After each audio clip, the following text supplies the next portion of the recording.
Bonjour et bienvenue à cette capsule santé de l'Académie Jardin de Vie. Je m'appelle Véronique Tanguay, je suis naturopathe, herboriste, thérapeute accréditée et aromathérapeute et je suis cofondatrice de l'Académie Jardin de Vie avec mon collègue Michael Zayat. Et aujourd'hui, j'aimerais vous entretenir sur un sujet qui fait suite à la capsule précédente, qui est comment prendre soin de sa peau au soleil. Alors, comment est-ce qu'on se protège adéquatement la peau du soleil dans une vision globale, dans une vision naturopathique, où je ne compte pas seulement sur les crèmes solaires, mais où je prends soin de ma peau au quotidien afin qu'elle respire mieux et afin tout simplement d'optimiser sa santé et de faire en sorte qu'elle soit moins touchée par les rayons solaires excessifs, nocifs du soleil. Alors, je vous invite, si ce n'est pas le cas, d'écouter la première partie sur la santé de la peau. Parce que cette santé cutanée est complètement dépendante de comment est-ce que ma peau va tolérer le soleil. Donc, je vous ai expliqué l'importance de brosser votre peau au quotidien afin de retirer les peaux mortes et de faire en sorte que votre peau puisse respirer adéquatement. Donc, lorsqu'elle respire, il y a des déchets, des toxines qui sont évacuées sous forme gazeuse à travers les pores de peau et qui font en sorte qu'il y a moins de déchets d'acide dérivés de, en fait, c'est des molécules acides qui restent sous la peau et qui ont tendance à soit générer de l'inflammation, générer un excès de chaleur qui peut être exacerbé quand on s'expose au soleil. Alors, le premier point, c'est que votre peau respire bien. Le deuxième, c'est de bien vous hydrater, autant par l'intérieur, parce que chacune de vos cellules baigne dans ce milieu aqueux, ce milieu extracellulaire qui lui apporte ses nutriments, et elle se doit de baigner dans suffisamment d'eau pour elle-même rester suffisamment hydratée. Donc, de l'extérieur, mais de l'intérieur, mais de l'extérieur aussi. De l'extérieur, comment est-ce qu'on va faire?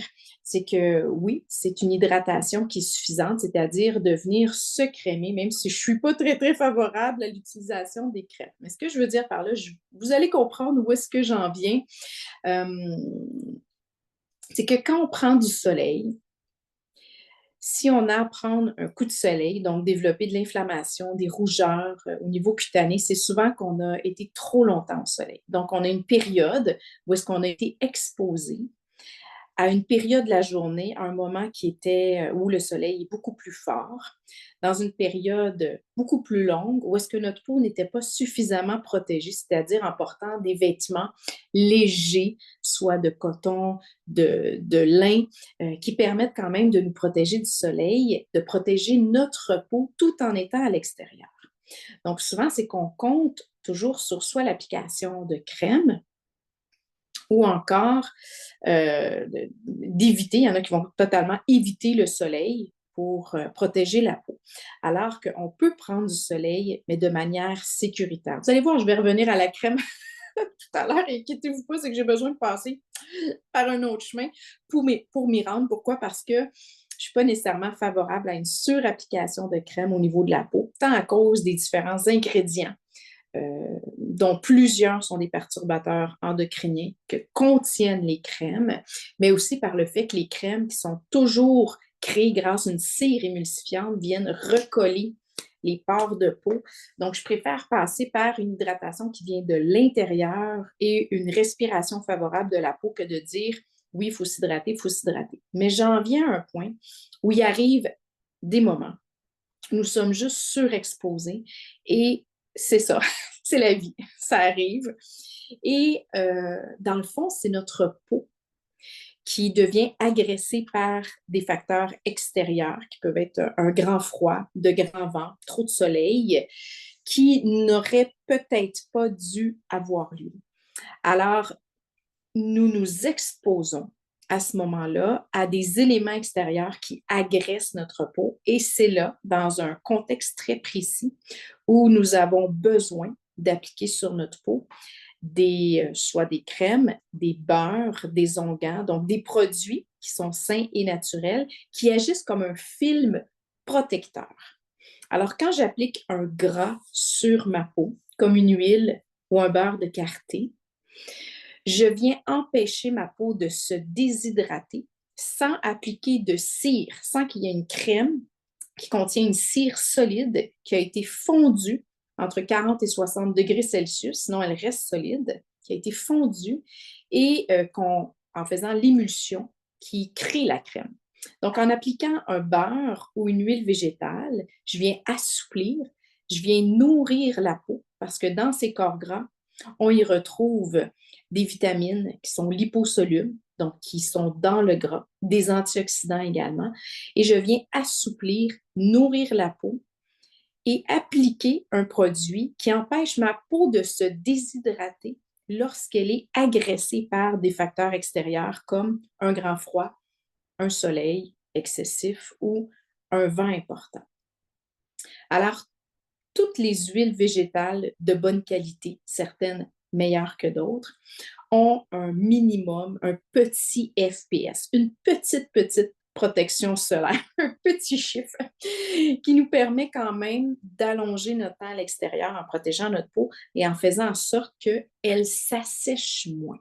Parce qu'un des problèmes, c'est quand ma peau est longtemps au vent ou au soleil, elle se déshydrate et se dessèche. Et c'est pourquoi le fait de bien m'hydrater vers l'intérieur, à l'intérieur de mon corps, et d'appliquer un produit corporel un peu plus gras qui va permettre de garder l'hydratation de mes cellules, c'est en fait ce qui va me permettre de protéger aussi ma peau du soleil tant et aussi longtemps que je reste dans un cadre qui est sécuritaire, c'est-à-dire une exposition solaire qui n'est pas trop longue et encore moins dans des heures, donc les heures de dîner où le soleil est à son plus fort.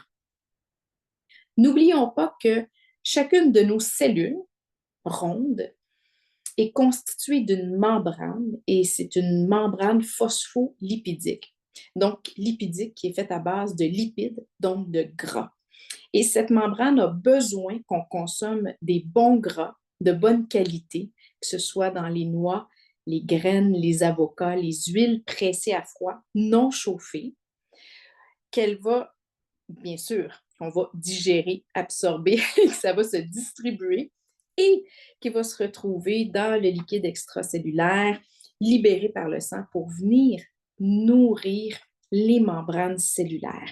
Donc, cette vision, c'est de se dire, ma cellule, elle est là, elle baigne dans un milieu aqueux. J'ai besoin qu'elle ait suffisamment d'eau pour tempérer son bien-être, sa température, mais j'ai besoin que sa membrane qui lui permet de rester intègre soit suffisamment constituée de bons gras pour la laisser imperméable. Donc, voilà pourquoi dans l'alimentation, on a ces différents éléments qu'on se doit de consommer. Donc, l'hydratation, les acides gras, mais aussi les antioxydants qui protègent ma peau du soleil. Donc, les antioxydants, il y en a partout, partout dans ce qui est très peu transformé ou pas du tout, et partout dans ce qui est coloré.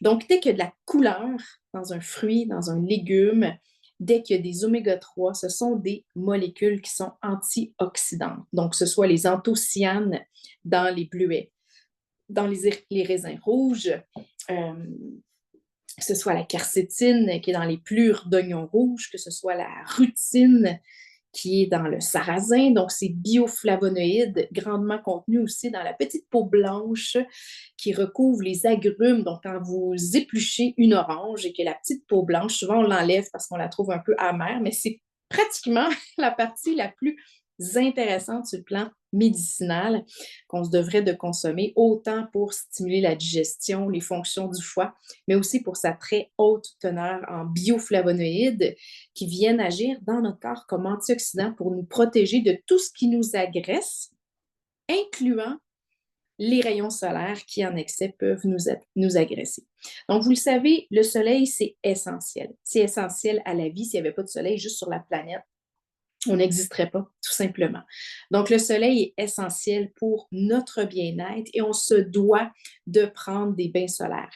Par contre, on est dans une époque où il y a une crainte absolument incroyable du soleil par rapport au risque que celui-ci peut accroître au niveau des cancers cutanés, des cancers de peau. Alors, je me permets un peu de questionner, tout simplement. Est-ce que ces cancers de peau sont vraiment seulement causés par une exposition, des expositions solaires répétées, prolongées? Ou est-ce que le fait d'appliquer régulièrement sur la peau des produits qui ont des molécules toxiques, cancérigènes et perturbateurs endocriniens ne pourraient pas aussi peser dans la balance? Est-ce que les gens qui sont dans certains pays, qui travaillent énormément à l'extérieur, qui n'utilisent pas ces crèmes, ont davantage de cancer de peau que ceux en Amérique du Nord qui se crèment beaucoup, beaucoup, prennent peu de soleil et travaillent à l'intérieur 8 heures par jour? Je me questionne. Moi, je me dis, bon, quels sont les facteurs les plus importants qui pèsent dans la balance? Est-ce qu'on est rendu dans une société où on ne consomme plus suffisamment d'antioxydants, de nutriments pour que mes cellules restent en santé? Est-ce qu'on est dans une société où on a tellement de contact avec des polluants, des produits chimiques, des radicaux libres, que mon corps manque d'antioxydants, soit de l'extérieur, mais aussi fabriqués par lui-même pour protéger mes cellules contre les rayons solaires qui pourraient agresser ma peau?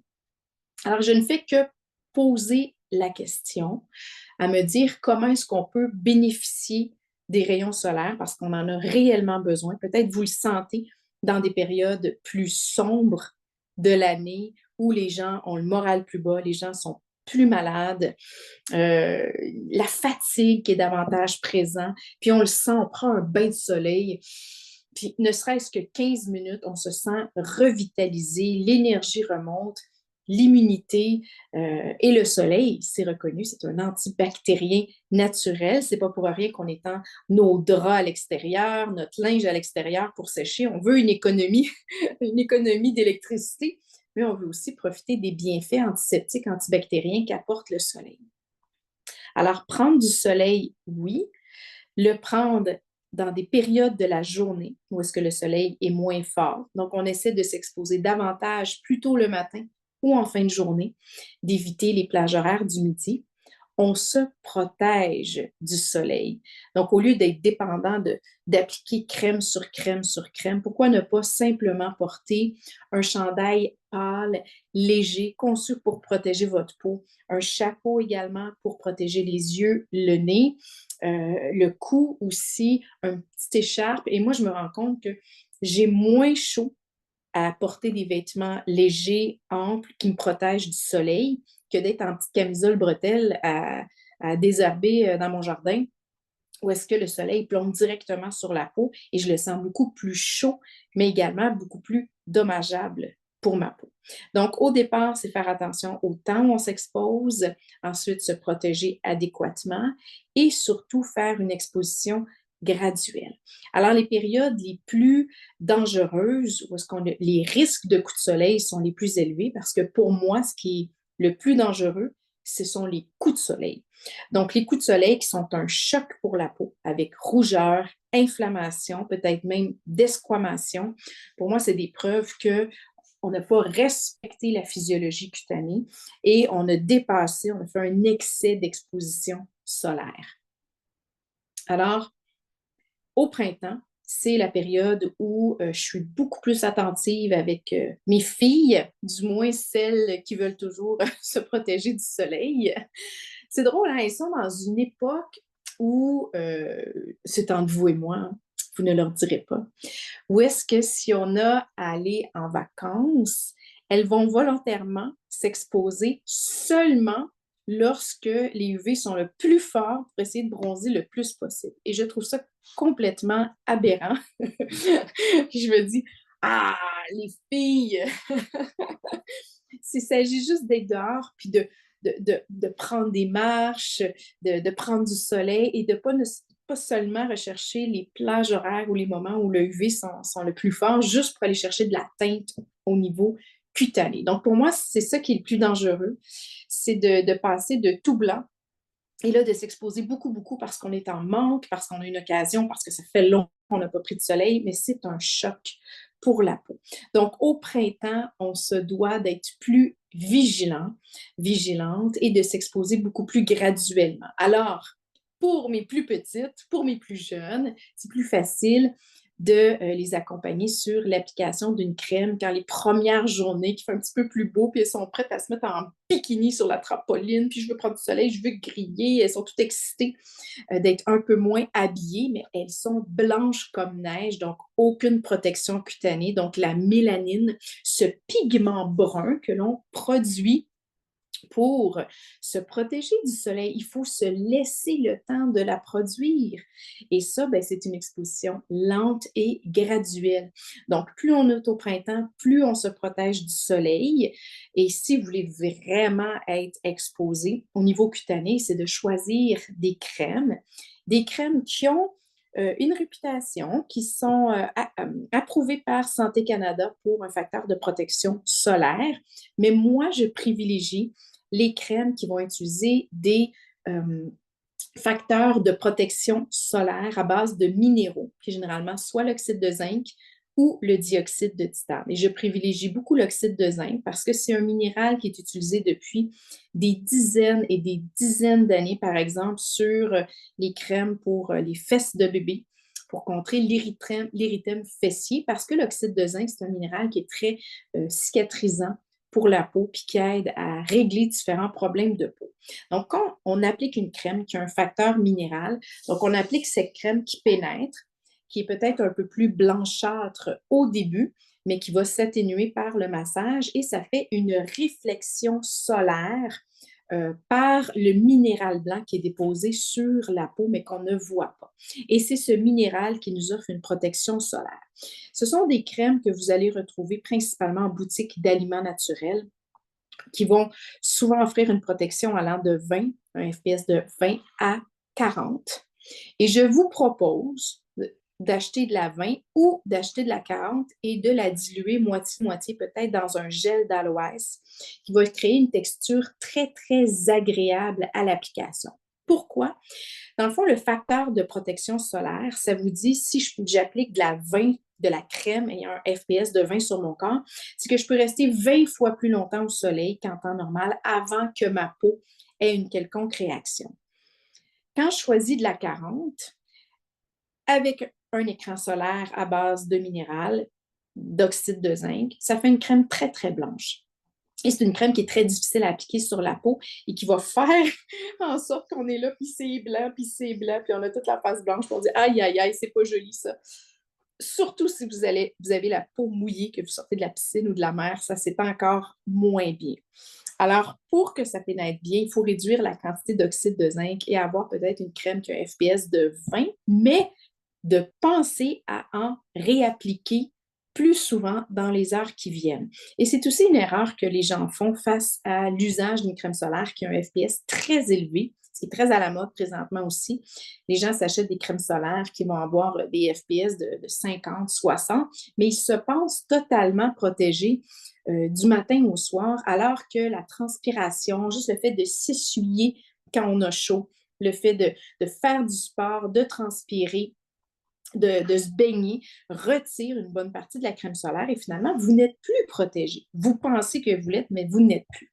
Alors, moi, je privilégie, puis je fais seulement vous partager ce que je pense, ce que je fais, et c'est à vous, par la suite, d'en juger, de faire vos recherches et de vous servir de votre jugement, de votre raisonnement et de votre intelligence pour l'appliquer selon la quantité de soleil que vous allez prendre.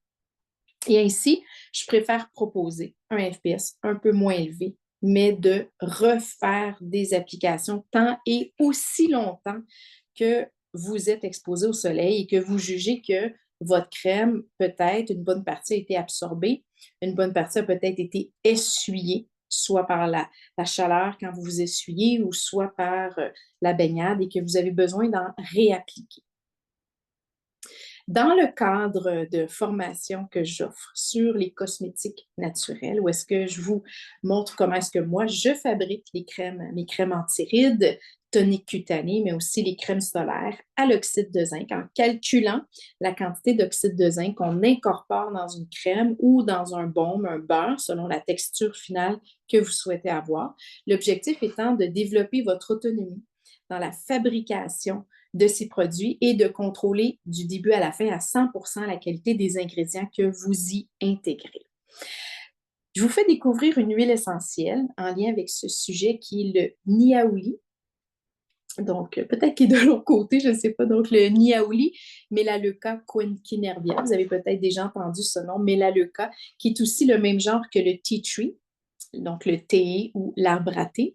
Mais le niaouli, donc dans le même genre, Melaleuca quinquenervia, une plante qu'on retrouve dans la région du Madagascar. Et je vous cite, en fait, si je le retrouve rapidement, et voilà, il a disparu, tu sais, je l'ouvre, puis je vais essayer de vous le retrouver tout de suite.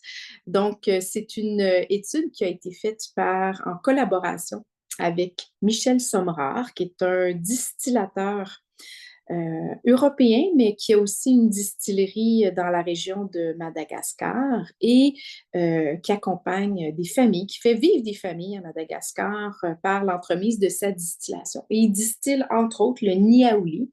Et il y a des études qui ont été faites avec Dr Catherine Giraud-Robert au CHU en Europe, d'Aix-en-Provence, qui a démontré que l'huile essentielle de niaouli offre une radioprotection de la peau dans le cadre de traitements en radiothérapie du cancer du sein et permet aussi une reconstruction tissulaire 3 fois plus rapide qu'avec des produits conventionnels. Alors, ma question, ce que j'aimerais éventuellement qu'il soit exploré, pourquoi pas, ça serait intéressant, c'est est-ce que l'huile essentielle de niaouli pourrait également être intéressante pour ajouter dans nos différents produits cosmétiques cutanés afin d'augmenter la protection solaire, mais aussi peut-être dans nos soins post-soleil afin d'augmenter la régénération cutanée. Je parle aussi ici du niaouli qui est chémotypé à cinéole parce qu'il existe 3 types de niaouli avec une composition aromatique qui est différente. Donc, celui-ci, c'est le plus commun, le plus facile à trouver, le niaouli à cinéole, qui pourrait peut-être, je me permets, je pose la question, offrir une protection qui est intéressante. Autre point, dans les huiles végétales qui se sont démarquées dans les dernières années, on a eu accès récemment à une huile végétale de graines, en fait, de pépins de framboise. Donc, ce sont les petites graines de framboise qui sont à l'extérieur du fruit, qui sont pressées à froid, qui permettent d'extraire une huile, des acides gras, qui offrent un FPS plus élevé que la majorité des huiles végétales qu'on retrouve sur le marché. C'est une huile qui s'absorbe très, très bien au niveau cutané et je vous invite à faire des recherches sur cette huile végétale qui pourrait être utilisée comme une huile protectrice pré-soleil ayant un léger FPS et pourquoi pas constituer un des ingrédients de base quand on fait la fabrication de nos crèmes solaires pour permettre d'augmenter naturellement le FPS. Alors, je résume un peu pour prendre soin de notre peau au soleil, le soleil étant un facteur de santé tellement important pour notre système nerveux au niveau antidépressif, pour la permettre d'absorber, en fait, de créer une synthèse de vitamine D au niveau cutané grâce à notre production de cholestérol et ainsi favoriser l'absorption du calcium, donc la croissance, mais aussi le maintien d'une masse osseuse en santé. Donc, le soleil sur divers plans est vraiment essentiel à notre vie et à notre survie. Par contre, dans une optique de protéger notre peau, eh bien, il faut voir le soleil, il faut l'utiliser comme un outil thérapeutique et non un outil dangereux. Et tout part par la santé de ma peau, avec une peau qui respire, la santé de mon système lymphatique, avec des déchets cellulaires qui s'éliminent bien, une hydratation cutanée suffisante, parce que l'hydratation de la peau vient à l'eau que je bois et non à la crème que j'applique à l'extérieur, qui peut penser ou réduire une forme de déshydratation. mais ma cellule est dépendante de l'eau dans laquelle elle baigne et ça, c'est celle que moi j'absorbe à travers les différents liquides que je consomme. La santé de ma peau est dépendante de mon alimentation, des aliments riches en antioxydants consommés qui viennent protéger ma peau, mais aussi tous mes organes des radicaux libres. Et ma peau, il m'est passé une autre idée rapidement que je n'avais pas nommée. J'ai parlé des oméga-3, évidemment. Donc, ma peau est dépendante des acides gras que je consomme afin d'avoir des membranes cellulaires qui sont toniques et qui empêchent mes cellules de se déshydrater face à une agression extérieure. Donc, ce sont tous ces facteurs qu'on doit considérer. Et c'est au printemps ou c'est aux premières expositions au soleil, par exemple, si l'hiver, vous êtes blanc comme neige, puis vous vous en allez au sud à la chaleur et c'est là où vous risquez d'avoir un choc cutané, un coup de soleil et de créer des dommages à votre peau. Donc, c'est dans ces moments d'extrême que vous devez penser à protéger beaucoup plus votre peau. Et vous pouvez le faire grâce à l'application de crèmes qui sont reconnues, qui sont certifiées, mais qui ne font usage que d'ingrédients qui sont naturels et physiologiques, donc principalement les crèmes minérales, dont celles à l'oxyde de zinc. Et ce petit point que je voulais vous dire qui m'est revenu, c'est la consommation de plantes et de tisanes riches en silice qui vont permettre, la silice est un minéral qui forme mon enveloppe corporelle, donc la peau, les ongles et les cheveux. Donc, plus vous consommez des tisanes, des aliments riches en silice, donc la silice est principalement contenue dans les plures des aliments également. C'est pour ça qu'on se fait des bons bouillons, soit des bouillons d'os ou des bouillons de légumes avec toutes ces retailles de légumes riches en silice, mais aussi qu'on consomme des plantes, particulièrement l'avoine fleurie, qu'on appelle l'avoine verte aussi, donc c'est l'avoine en floraison avant de faire le grain d'avoine, l'ortie et la prêle, qui sont nos plantes les plus riches en silice et qui permettent d'apporter certains minéraux pour nourrir ma peau, les cheveux et les ongles. Donc, à incorporer dans votre routine. Alors, j'espère que cette capsule vous a plu. Je vous invite à la partager, à la liker. Je mets des informations sous la vidéo qui sont complémentaires, que ce soit des formations en cosmétique naturelle ou des formations en herboristerie pour vous apprendre à identifier ces plantes comme la prêle et l'ortie, à les cueillir, à les transformer, à les sécher, à les utiliser pour vous maintenir en excellente santé. Je vous souhaite bonne journée et à bientôt.